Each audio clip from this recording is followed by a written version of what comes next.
তিন ছেলে মেয়ে নিয়ে খাদ্যরসিক রহিমা খাতুনের ছিল সুখের সংসার। বড় দুই ছেলে চাকরি করে আর ছোট মেয়েটা ডাক্তারি পড়ার জন্য হোস্টেলে থাকে। যেহেতু ছেলেরাও বড় হয়েছে আর মেয়েও বাইরে থাকে, তাই তিনি ভাবলেন ছেলে দুটোকে বিয়ে দিয়ে এবার তিনি করে বউ আনবেন। তবে ছেলেদের বিয়ে করানোর বিশেষ একটা কারণও ছিল বটে। তিনি যেহেতু খাদ্যরসিক ছিলেন, তাই বিভিন্ন সময়ে তার ভিন্ন ভিন্ন খাবার খাওয়ার ইচ্ছা হতো, কিন্তু বয়সের বারে তখন আর তার বানিয়ে খাওয়ার রুচি ছিল না। তাই তো তার ইচ্ছা ছিল ছেলেদের বিয়ে করাবে এবং বউদের হাতে তিনি নানান খাবার খাবেন। এমনই একদিন তার পছন্দ মতো ছেলেদের বিয়ে হলো। তারপর আরে বৌমা, শোনো না, আজ খুব ইচ্ছে করছে একটু ঝাল করে চিকেন কষা, সবজি আর একটু বিরিয়ানি খাবো। তুমি ছোট বৌমাকে নিয়ে বানিয়ে দিও তো। চিকেন কষাও করবো আবার বিরিয়ানিও করব। আরে হ্যাঁ, করবেই তো। আমার ছেলেদের টাকায় আনা খাবার আমি খেতে পারবো না? তা কি হয়? সারা জীবনই তো কষ্ট করে বাচ্চাদের লালন পালন করলাম, এবার বুড়ো বয়সে একটু বউদের আদর সমাদর না পেলে কি হয়? আর একটু খাবারই তো চেয়েছি, এমন ভাব করেছ না জানি কি চেয়ে বসেছি। আরে আরে, না না মা, কি যে বলেন না। আপনার ছেলের ইনকামের টাকায় আপনি খাবেন, তাতে আমি কেন না করব। আমি ভাবছিলাম যে একই সাথে একই রকম দুটা খাবার, তাই আর কি। আচ্ছা মা, আপনি কষ্ট পাবেন না, আমাকে ক্ষমা করে দিন। আমি আর ছোট মিলে আপনার জন্য মজার মজার রান্না করছি। শাশুড়ির জন্য রান্না করতে যখন বৌমা গেল রান্না করে, তখন দেখলো ফ্রিজে চিকেনটা শেষ হয়ে গেছে। এবার পড়ল সে বড় বিড়ম্বনায়, কারণ শাশুড়ি মাঝে তার পছন্দ মতো খাবার না পেলে সে খাবেই না। তার উপর তিনি বলেই দিয়েছেন তিনি চিকেন খাবেন। আরে ছোট, শোন না, মা বললো চিকেন বিরিয়ানি, চিকেন কষা, সবজি খাবে, কিন্তু ফ্রিজে তো চিকেনই নেই। এখন কি করব বলতো? আরে তাহলে তো বাড়ি মুশকিল, কি করা যায়? কিছু একটা বের কর, তা না হলে তো আজ আর রক্ষে নেই। আরে মা তো খাসির গোস্ত খুব বেশি ভালোবাসে। খাসির গোস্ত আছে, ওইটা দিয়ে আর মাশরুম দিয়ে একটা কিছু বানিয়ে নিলে উনি অনেক বেশি খুশি হয়ে যাবেন, কারণ খাসির গোস্ত আর মাশরুমও উনার বেশ পছন্দ। আরে তাই তো, তাড়াতাড়ি চল, রান্নাটা বসিয়ে নেই। কথাটা বলে বড় বৌমা এবং ছোট বৌমা তারা দুজন মিলে সবকিছু কাটাবাছা করে রান্নাটা বসিয়ে দিলেন, যাতে শাশুড়িকে সময় মতো খাবারটা দিতে পারেন। কারণ শাশুড়ির বলা রান্নাটা তো তারা করতে পারেনি, ভিন্নটা করছে, তাই একটু ভয়ও কাজ করছিল। আরে শোন না, মার তো পছন্দ মতো খাবারটা রান্না করতে পারিনি, ভিন্নতা করেছি। তাই তুই প্লিজ ওনাকে একটু বুঝিয়ে বলিস। আমার না সামনে তাকার সাহস হচ্ছে না, অনেক ভয় লাগছে। আমি চলে যাচ্ছি ফ্রেশ হতে, তুই ওনাকে বুঝিয়ে খাইয়ে দিস। আচ্ছা আপা, ঠিক আছে, তুমি কোনো চিন্তা করো না, আমি এদিকটা দেখে নেব। এবার বড় বৌমা চলে গেল এবং ছোট বৌমা শাশুড়ি মাকে খাবার খাওয়ার জন্য ডাকতে লাগলো এবং শাশুড়ি আসার পর তাকে খাবার দিল। আরে মা, আপনার ছেলে বলেছিল আপনি নাকি খাসির গোস্ত আর মাশরুম খুব ভালোবাসেন, তাই তো আজ আপনার পছন্দের জিনিস দিয়ে বানিয়ে নিলাম আজকের দুপুরের খাবার। দেখুন না খেয়ে কেমন হয়েছে। আরে তাই নাকি বৌমা? আমি তো খুব ভালোবাসি বিরিয়ানি আর মাশরুম। আচ্ছা মা, তাহলে খেয়ে নিন আপনার পছন্দের খাবার আর খেয়ে বলুন কেমন হয়েছে। আপনার দুই বৌমা মিলে আপনার পছন্দের খাবার কি ঠিকঠাক মতো বানাতে পেরেছে? আরে বৌমা, দুর্দান্ত হয়েছে, তোমাদের অসংখ্য ধন্যবাদ।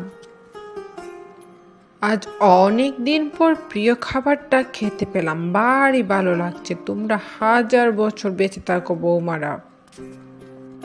আরে এমনভাবে খাওয়া দিচ্ছেন, আমাদের ভাগ্যে কি কিছু জুটবে নাকি শুধু হাড্ডি চুষতে হবে? আরে বৌমা, এত বাড়ি খাবার খাওয়ালে যে রাতে তো আমার ঘুমই আসবে না। এ খাবার যদি রাতেও খাই, রাতে আমার জন্য রুটি বানাবে, সবজি, পাতলা ডাল আর খাসির গোস্ত। তাহলেই জমবে ভালো। পাতলা পাতলা খাবার খেয়ে আরাম করে ঘুমিয়ে পড়বো।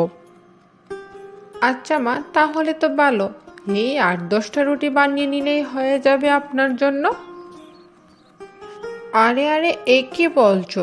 8-10টা রুটিতে তো আমার কিছুই হবে না। কমপক্ষে তো 100টা রুটি আমার লাগবেই লাগবে। আমরা খাসির গোস্ত হলে 100টা করে জনপ্রতি রুটি খাই। 100টা রুটি খাওয়ার গল্প শুনে দুই বৌমার মাথা যেন একেবারে ঘুরিয়ে যাচ্ছিল, যেন আকাশ ভেঙে তাদের মাথার উপর পড়েছে। তারপরও তো কিছুই করার নেই। শাশুড়ি যখন বলেছেন রুটি তো বানাতেই হবে, তাই দুইজা মিলে বানাতে শুরু করলেন রুটি। একজন রুটি বানাচ্ছিল আর আরেকজন একের পর এক রুটিগুলো বেজে নিচ্ছিল। এভাবেই তারা সারা দিন শাশুড়ির জন্য রান্না বান্না করতে করতে ব্যস্ত থাকে। নিজেদের জন্য আর ওদের সময় বের করা হয়ে ওঠে না, কারণ উনি যে ভীষণ খাদ্যরসিক, ওনার খাবারের আয়োজনের শেষ নেই।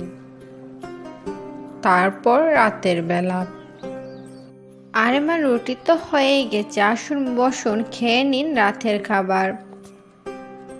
আরে হে বৌমা, যাচ্ছি। রুটি হলে তো আবার আমার কোনো কথাই নেই। 100টা রুটি দেখবে আমি এক্ষুনি সাবার করে ফেলবো। আরে বৌমারা, দারুণ হয়েছে। রুটির সাথে তরকারি একেবারে অমৃত। তোমরা তো বাড়ি লক্ষ্মী, সব কিছুতে একেবারে ফার্স্ট ক্লাস।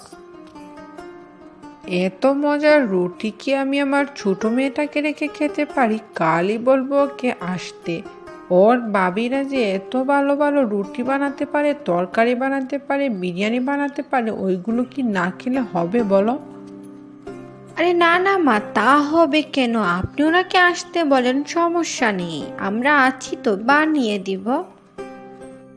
যেই বলা সেই কাজ। তার শাশুড়ি মা মেয়েকে পরদিন সকালে আসতে বললেন এবং বিকাল হতেই মেয়ে এসে হাজির বাবার বাড়িতে। শাশুড়ি ননদকে এভাবে 100টা রুটি খেতে আসার কথা বলায় দুই যা খুব চালাকি করে চলে গেল বাপের বাড়িতে। শাশুড়ি তা গুনাহ করেও টের পেল না।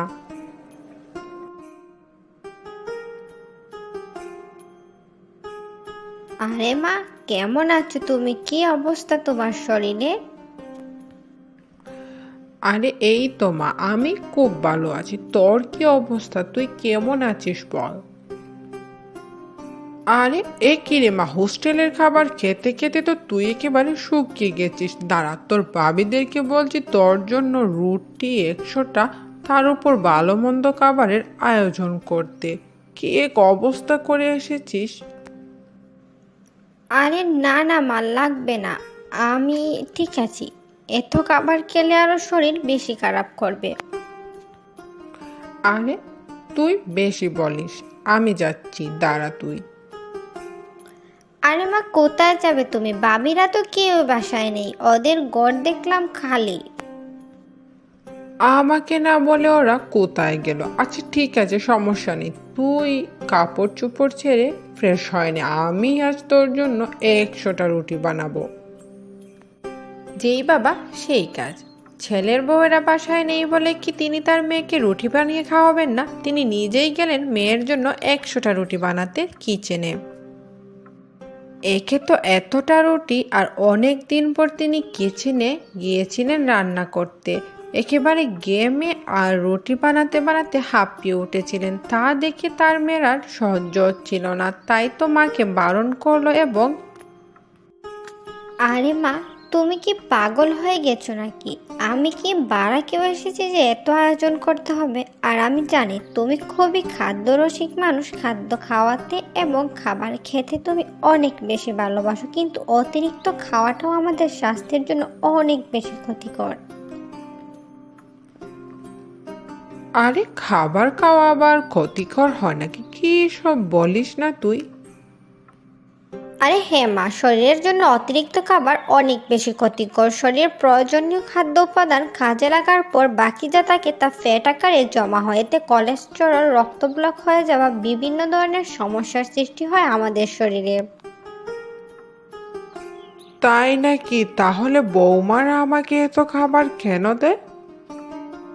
কেন দিবে না? তুমি কি ওদের কথা মানো না ওদেরকে বুঝো? তুমি সবসময়ই তোমার অতিরিক্ত খাবারের বায়না ধরো। তারা যদি না দেয় তাহলে তুমি তাদেরকে বকো বা তাদের উপর রাগ করো। তাই তো অনেক সময় মায়া থেকে, অনেক সময় দায়িত্ববোধ থেকে তোমাকে অতিরিক্ত খাবার খাইয়ে থাকে, কিন্তু তা শরীরের জন্য অনেক বেশি ক্ষতিকর।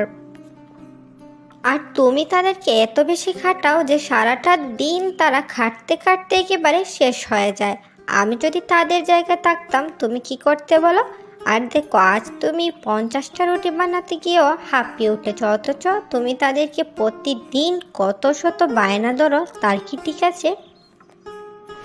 আসলেই তো আমি মারাত্মক ভুল করেছি। এতে যেমন তাদের কষ্ট হয়েছে, তেমন আমিও সামনের দিকে বিভিন্ন ঝুঁকির মুখে পড়তে পারতাম। ধন্যবাদ মা, আমার চুপটা খুলে দেওয়ার জন্য। এবার মেয়ের কথায় মা তার ভুল বুঝতে পারলো এবং বৌমাদের বাড়িতে এনে তাদের কাছে ক্ষমা চেয়ে নিল তার পূর্বের ব্যবহারের জন্য, এবং তারা সবাই মিলে হাসি খুশি দিন কাটাতে লাগলো।